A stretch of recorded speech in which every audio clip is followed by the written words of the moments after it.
Yo, what's up, everybody? It's me, Steve E. It's been a while, a long time since I made a video, but I'm coming to you today on what's today? March 27th, and this Sunday is WrestleMania. It doesn't even feel like a year ago that it was WrestleMania, but it is, and it was, and this Sunday, we're having WrestleMania 31 in Santa Clara, California. Levi Stadium. So, a lot of hype is into certain matches at WrestleMania this year. But not as much as hype that we're hearing for WrestleMania 32. I'm hearing they're going to have a lot of older wrestlers competing, which will probably be their last match. Like The Rock and Undertaker, Sting, maybe possibly even Stone Cold. But, okay, so I'm here to tell you my predictions of how I think will win what matches this year and how they will play out. Alright, so my first match I'm going to talk about is Sting and Triple H, which is being dubbed WWE versus WCW, the last battle. Now, we are all glad that WWE ended up winning, but I think it's just because Triple H and his heel role that everyone wants Sting, including myself, to win this match. Besides, WWE wouldn't have Sting lose his first match.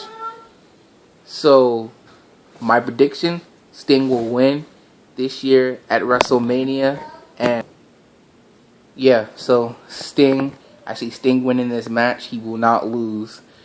And that will bring me to my next match, which is another member of the Authority, which is Randy Orton versus Seth Rollins. Now, I really can't see Randy Orton losing this. He may, because of, best for business and Seth Rollins being dubbed as the future.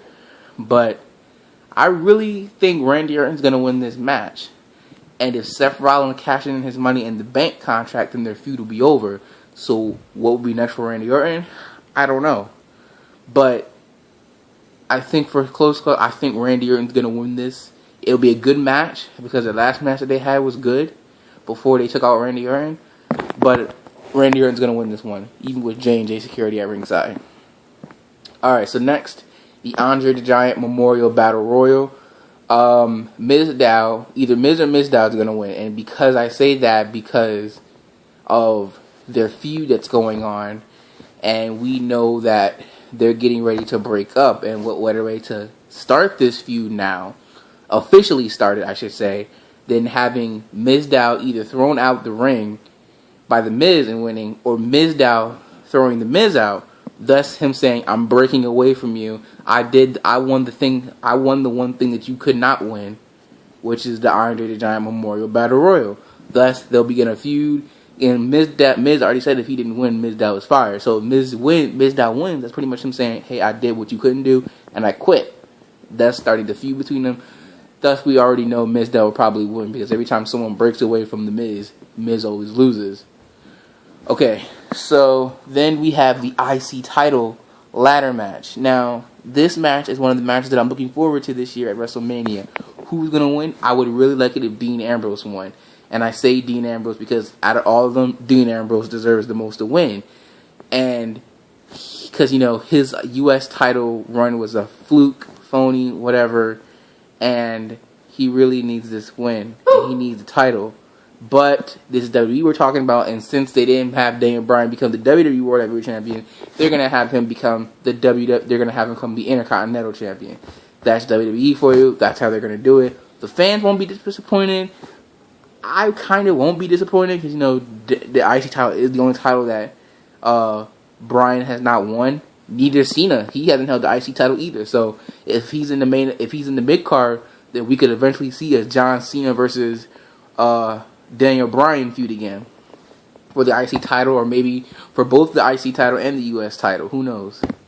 Then there's, since we're on Cena, we might as well go to that. Cena versus Rusev. Now, we all knew that Cena was going to lose to Rusev at Fastlane. There was no way. Although I thought it was going to be counted by disqualification, but Cena actually lost because of the low blow and the accolade. The interesting thing though is Lana is going to be there. Lana has been away filming a movie for the WWE. I don't remember what the name of the movie is called, but she has been away. But I did hear that she will be at WrestleMania. Now it would be interesting to see maybe if she turned on Rusev and helped Cena win, because then that'd be interesting. Like, that's payback for you yelling at me or kicking me out or whatever like that, and replacing me with that lawyer guy.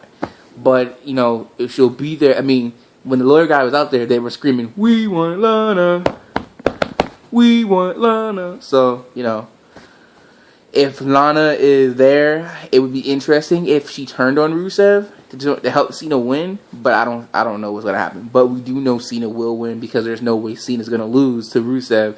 And twice in a row, I should say. Cena never, ever loses twice in a row. Not that I remember. Cena may get cheated over and lose the first one, but there's no way he'll lose the second one. If he loses the second one, that's probably because he's starting a feud with somebody else. Okay, so the next match is the one that really boggles the mind.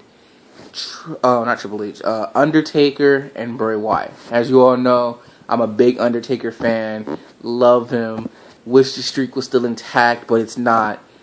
And I don't necessarily agree with the whole Taker should lose. I think it's time. I don't think there ever should have been a time. Taker should have retired undefeated. Shawn Michaels said it. A lot of fans agree with it. But you know, Vince is the reason why they won the Monday Night War. Vince is the reason why they're a successful company. So, you know, if Vince says it's time, then I guess it was time. Though, if it was me, I would, again, keep the streak intact. But he's going against Bray Wyatt. The thing that's unquestionable is we don't know what the Undertaker will look like. We don't know how he'll do in the match. A lot of people say the reason why Undertaker's match last year with Brock Lesnar was not all that good was because he had a concussion. Got a concussion early in the match. Though when he got the concussion in the match, I'm not sure when. But regarding of who's going to win, if they cannot have the Undertaker lose twice in a row, that would suck. And I think people would actually riot for that. I mean, Taker losing once, if you're going to have him lose, have him only lose once at WrestleMania. But to have him become 22-2, that is bullcrap. And I say 22-2 because rumor has it that Taker will call out, or either Sting or Taker will call out each other the next night on Raw, because they're both scheduled to be there. So, if Taker is to call out Sting, or Sting to call out Taker, then that would mean Taker would have to win against Bray Wyatt. As I've said, as my dad said on the show, Bray Wyatt does not have to win this match to be put over, because he's already over. He was over with Cena, then he got put in that feud with Jericho, which wasn't all that good. He got put in the feud with Ambrose, which was not all that good. It was interesting, because, you know, all the extreme matches they were having, but it wasn't as good as his with Cena. And that's probably because nobody likes Cena. I respect Cena. I'm not a Cena fan.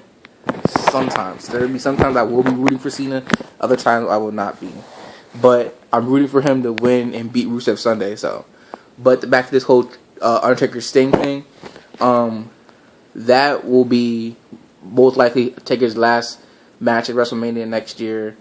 As I said, WWE is planning some big things for WrestleMania 32 next year, and a lot of older people who we haven't seen in a while will be there.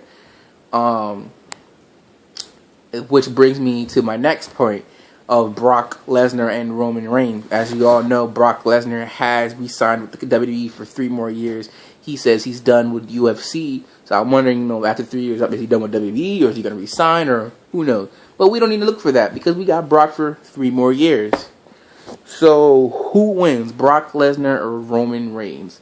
Now, I've heard that Triple H was pushing for Brock Lesnar to retain, but if you want Roman Reigns to really be the next John Cena or the next face of the company, you gotta let him win. Regardless of what the fans are booing him for, you gotta let him win. You gotta give him that chance. You gave Stone Cold a chance. You gave John Cena the chance. You gave The Rock a chance. And guess what? They all paid off. Yeah, they were major heels before the fans really liked them, and can I really say that fans were on Roman Reigns' side before the whole Royal Rumble? Yeah, they were. But were they like major Roman Reigns fans? I don't think so. I think they were just cheering him because he was a face. Not necessarily to say, oh yeah, Roman Reigns. You know, am I a Roman Reigns believer? I am a believer. Would I like to see Roman Reigns win? Yeah, I would. Because it lets WWE know, fans know that they're moving into the future now. So, who wins, Roman Reigns or Brock Lesnar. That one I'm actually not sure of. I mean, it can go either way. Brock wins, he retains, Seth Rollins cashes it in. Roman Reigns wins, he's celebrating and that's over. Or Roman Reigns wins and Brock Lesnar attacks him or something like that, and Seth Rollins cashes in. Or Brock Lesnar wins, Roman Reigns turns heel with Paul Heyman, attacks Brock Lesnar, and then Seth Rollins cashes it in. I'm not saying every scenario Seth Rollins cashes in because we're not certain if he will yet. It's been talked about, but who knows what's going to happen. That's why I'm kind of iffy about that. I don't know. Did I tell you who would win between Taker and Wyatt? I'm going for Taker because he does not deserve to lose twice in a row. Him losing twice in a row will hurt his legacy, and Bray Wyatt losing will not hurt his momentum. He hasn't been in a match in over for a month. I mean, has he been giving good promos? Yes, he has, but he hasn't been in a match in over a month. So for him to say you're losing his momentum, he lost his momentum when he stopped wrestling on TV. So I think that's the tag team titles. I'm gonna have to go with. I might have to go with Cesaro and Kid. I think they will retain. I don't see them losing. They may be in the feud with Los Matadores, or maybe New Day if the WWE can make them serious, or heck, maybe even the Ascension if they can get them right. Yeah, that will be the pre-show, just like the Andre the Giant Memorial Battle Royal. As for AJ and Paige against the Bella Twins, I mean, I don't know. I mean, I think this match is unnecessary and stupid. I heard a rumor that it was going to be AJ versus Stephanie, which I think would have been way better than seeing this match. But if I had to pick, I would probably have to go with AJ and Paige, though it doesn't really matter. But then again, I'm all for give divas a chance because, you know, they deserve a chance. So I'm going to be serious about it, and I'm going to really think about it, and I'm going to go with Paige and AJ. I think if they're going to stop the Bella Twins, then it'd be now. There's no point in dragging it out. I mean, who's going to be next for the challenge for the Divas title? Will it be AJ? Will it be Paige get her another rematch? Heck, it could be even her own sister again. So who knows? I think that's about it for WrestleMania. I don't know any other matches that I'm not thinking of. Let's see here. I believe that's it. Just give me one quick second to think on that.